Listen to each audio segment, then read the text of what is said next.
Sahabat yang dikasihi oleh Tuhan Yesus Kristus, mari sekarang ini kita berdoa. Kami mempersiapkan diri mendengar kebenaran firman-Mu. Nyatakanlah kebenaran sabdamu kepada kami. Kami mohon dalam nama Bapa, Putra, dan Roh Kudus. Amin. Sabda Tuhan terambil dari kitab Ulangan 5 ayat yang ke-33.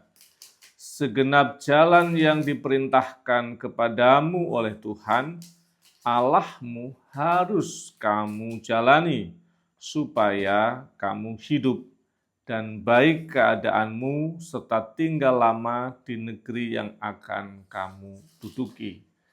Sahabat yang dikasihi oleh Tuhan Yesus Kristus, Tuhan menjanjikan 3 hal penting. Yang pertama dikatakan bahwa kamu akan hidup. Hidup, tidak mati, tidak binasa, tidak mengalami situasi yang sulit.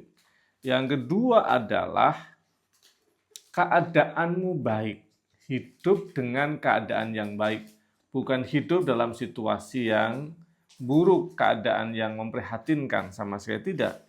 Hidup dengan kondisi yang baik. Yang berikutnya lagi adalah tinggal lama di negeri yang diberikan Tuhan kepada umatnya. Ada 3 janji penting. Siapa yang nggak mau hidup? Oke, mau. Pertanyaannya, hidup yang bagus apa nggak bagus? Hidup yang sengsara apa yang baik? Mau yang baik keadaannya. Oke, berikutnya lagi apa? Dalam kurun waktu yang pendek atau lama? Dalam kurun waktu yang lama, itu janji Tuhan.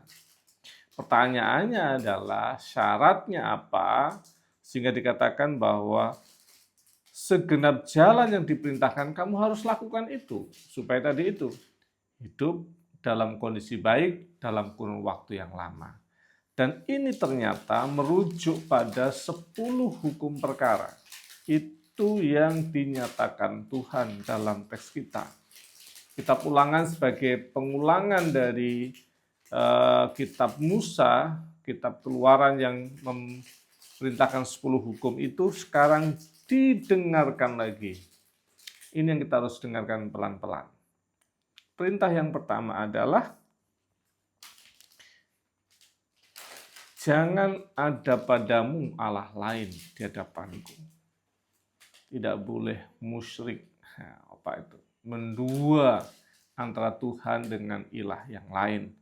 Antara perilaku, okultisme. Yang kedua, jangan membuat patung yang menyerupai apapun. Artinya mengandalkan hal-hal yang bersifat materi dalam hidup. Yang berikutnya lagi, jangan menyebut nama Tuhan dengan sembarangan, menggunakan nama Tuhan untuk kepentingan-kepentingan manusiawi kita. Yang berikutnya lagi, ingat, kuduskan, dan beribadahlah pada hari Sabat. Ada masa di mana kita mengistirahatkan diri kita, beribadah di hari Minggu. Dikhususkan dengan baik. Yang berikutnya lagi, hormati, sayangi orang tuamu, ayah dan ibu dengan sungguh-sungguh dan baik.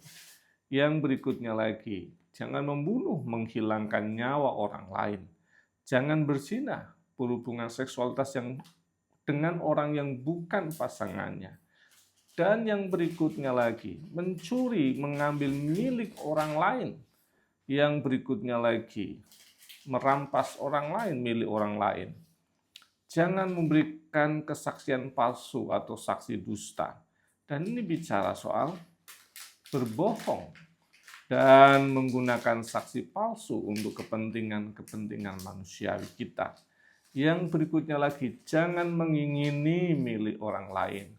Karena dari ayat ini, mengingini sebagai awal mula untuk seluruh hal yang terjadi dalam hidup ini.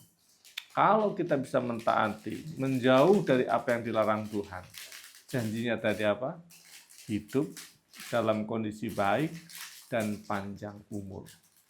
Tuhan memberkati. Amin. Mari kita berdoa. Bapa kami yang di surga, dikuduskanlah namamu, datanglah kerajaan-Mu, jadilah kehendak-Mu di bumi seperti di surga. Berikanlah kami pada hari ini makanan kami yang secukupnya. Dan ampunilah kami akan kesalahan kami, seperti kami juga mengampuni orang bersalah pada kami.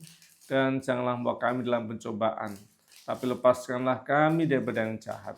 Karena Engkaulah yang punya kerajaan dan kuasa dan kemuliaan sampai selama-lamanya. Amin. Kemurahan dan pertolongan Tuhan senantiasa menguatkan kita menjalani setiap apa yang diperintahkan Tuhan dalam hidup kita. Kemurahan dan pertolongannya ada pada setiap sahabat. Dalam nama Bapa, Putra, dan Roh Kudus. Amin.